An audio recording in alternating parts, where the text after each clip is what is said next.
Hello students, women and work के अंतर्गत अब इस लेक्चर में हम उद्योगों और महिलाओं की स्थिति के बारे में बात करेंगे। औद्योगिकरण की शुरुआत से या औद्योगिकरण का प्रोसेस जब से शुरू हुआ तो महिलाओं को भी उद्योगों में हिस्सा लेने का मौका दिया गया। महिलाओं ने उद्योगों में हिस्सा शुरुआत में श्रमिक के रूप में किया और फिर उसके पश्चात कारखानों में मज़दूरों के रूप में और फिर टेक्निकल जॉब्स भी लेना उन्होंने प्रारंभ किया था। पर हम देखते हैं कि उद्योगों में महिलाओं को जब भी नौकरी लेनी पड़ी तो उनको जेंडर बायसनेस का मतलब कि लैंगिक पक्षपात का सामना करना पड़ा था। उनको हमेशा ही छोटे कामों के लिए एम्प्लॉय किया गया। यह माना गया कि महिलाएं छोटे कार्यों में ज़्यादा अच्छा कार्य कर सकती हैं बजाय कि उनको कोई रिस्पॉन्सिबिलिटी का या बड़ा कार्य उनको दिया जाए। जबकि महिलाएं अपने गृह उद्योगों में अपनी दक्षता को, अपनी निपुणता को साबित कर चुकी थी और कई छोटे उद्योग जिन्हें हम गृह उद्योगों की श्रेणी में लाते हैं वे पूर्ण रूप से महिलाओं पर ही निर्भर रहे। जैसे बीड़ी बनाना, सुपारी काटना, गेहूँ पीसना, पापड़ और बड़ियाँ बनाना, अचार बनाना, चटाइयाँ बुनना, सिलाई, कढ़ाई और बुनाई के कार्य करना, इन सब कार्यों में स्त्रियों को ही प्रेफरेंस दी गई और स्त्रियों ने ही यह उद्योग अपने ही बलबूते पर स्थापित करे। गांव में हम देखते हैं, हम प्राक ब्रिटिश काल की हम बात करें तो गांव में छोटे छोटे उद्योग जितने भी स्थापित किए गए उसमें स्त्रियों ने अपनी पूर्ण भागीदारी निभाई। जैसे कि रंगने का कार्य, कपड़ों की जो रंगाई होती है, छपाई का कार्य और इसी के साथ साथ जो बूटीदार कढ़ाई की जाती थी वह कार्य सभी स्त्रियों ने अपने जिम्मे ही लिया था। इसके अतिरिक्त पुरुषों के कार्यों में जैसे जूते बनाना, जूतियाँ बनाना, चमड़े का कोई भी कार्य करना,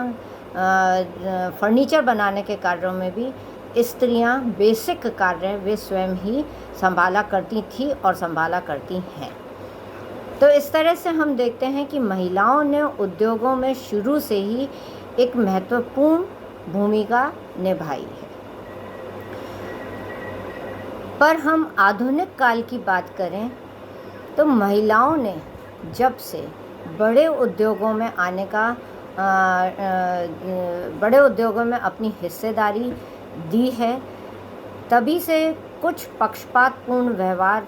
आँखों के सामने आ रहा है और यह बायस्डनेस देखते हुए हम कई जॉब्स में देखते हैं, चाहे वह छोटे उद्योग हों या बड़े उद्योगों में महिलाओं के रिक्रूटमेंट से संबंधित कोई भी बात हो। उस समय कुछ ऐसे इश्यूज़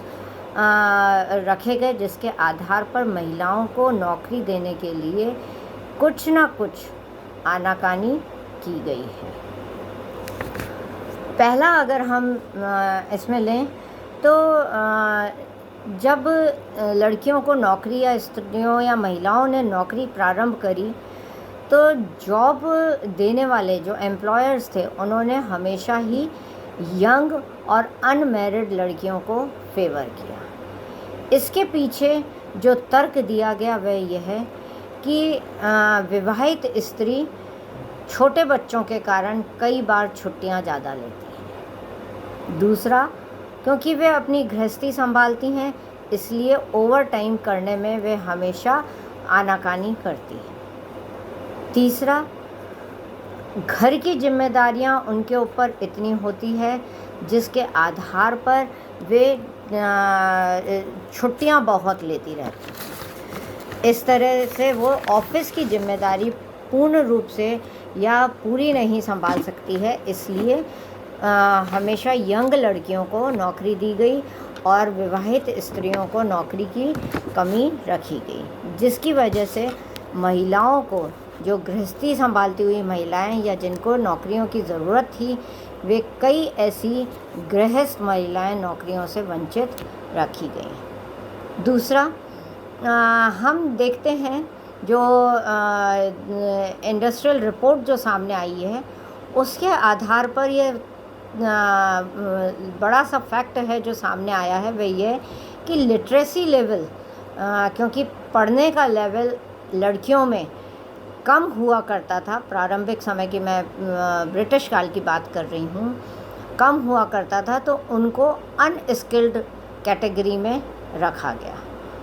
यानी कि वे कम पढ़ी लिखी हैं, इसलिए वो